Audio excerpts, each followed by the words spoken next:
Greetings and thank you for your interest in our research about the Great Pyramid.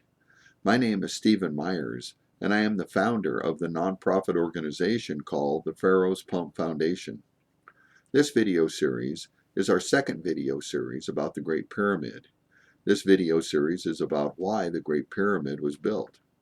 Our first video series was about how the Great Pyramid was assembled using water locks and barges. That video series contained many computer-generated animations and described how the huge number of massive stones were moved and set in place effortlessly. I highly recommend our first video series, which had a reddish background.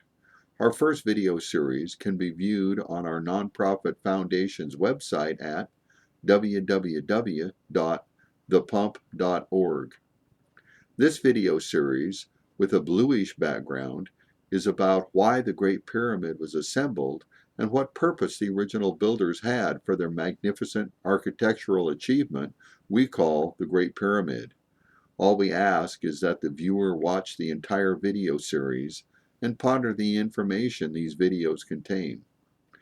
The explanation provided in these videos for why the Great Pyramid was built will give glory and honor to the geniuses who conceived and built a building we call a wonder of the world.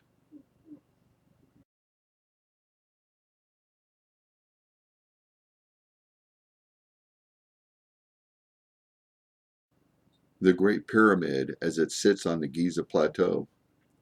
It is stark testimony to the genius of the original builders. The Great Pyramid originally was covered with smooth casing stones. These outermost precision casing stones are now gone. There was once a wall around the Great Pyramid. That wall impounded water, which surrounded this structure.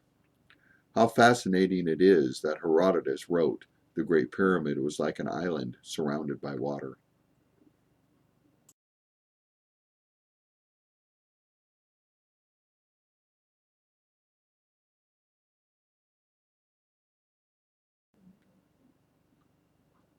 Our interest is drawn to what is inside the Great Pyramid. The interior of this structure is complex, with numerous passages and chambers.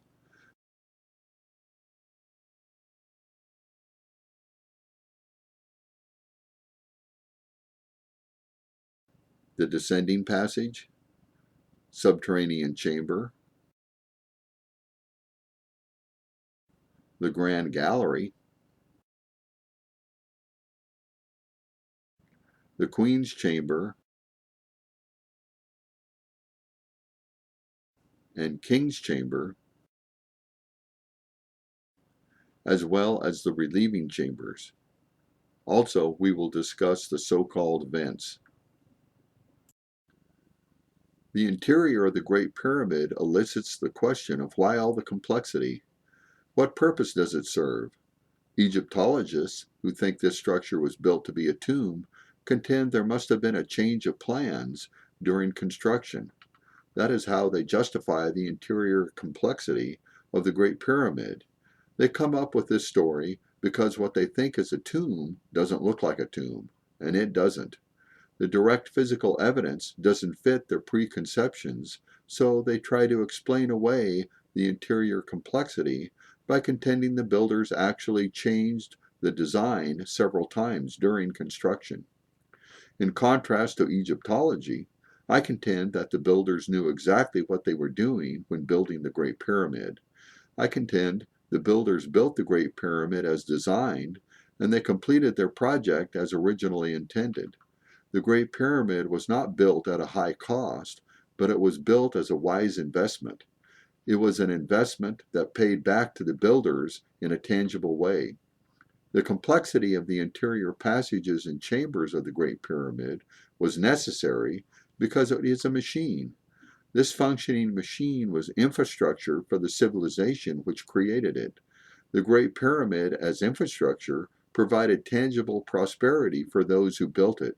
It allowed bellies to be full and generated wealth and prosperity for those who made the wise investment necessary to build the Great Pyramid. The Great Pyramid was built to be a prosperity machine.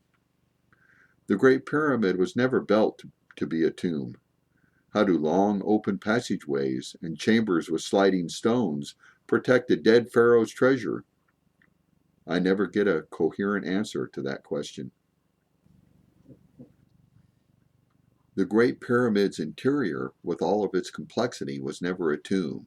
It was built to be a machine used as infrastructure. It was built to be a prosperity machine. The ancient but high technology of the Great Pyramid can help our modern but troubled world. The Great Pyramid benefited ancient mankind in a tangible way, and it can help us in a tangible way too.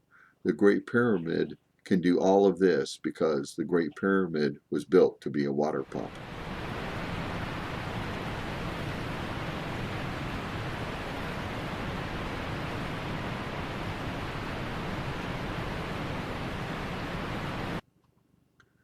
Many questions immediately arise when they first hear that the Great Pyramid was built to be a water pump. How did it pump water? Why did they need a water pump when the Nile River was right there? Where did the water enter the Great Pyramid? Where did the water exit? How was the Great Pyramid water pump powered?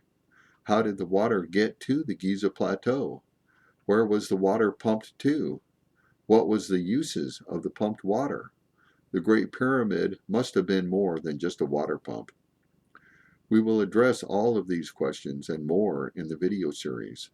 Please allow yourself to embark on a journey of discovery by becoming familiar with this interpretation of the same direct physical evidence everyone has. We just ask that you watch the entire video series and ponder the information these videos contain.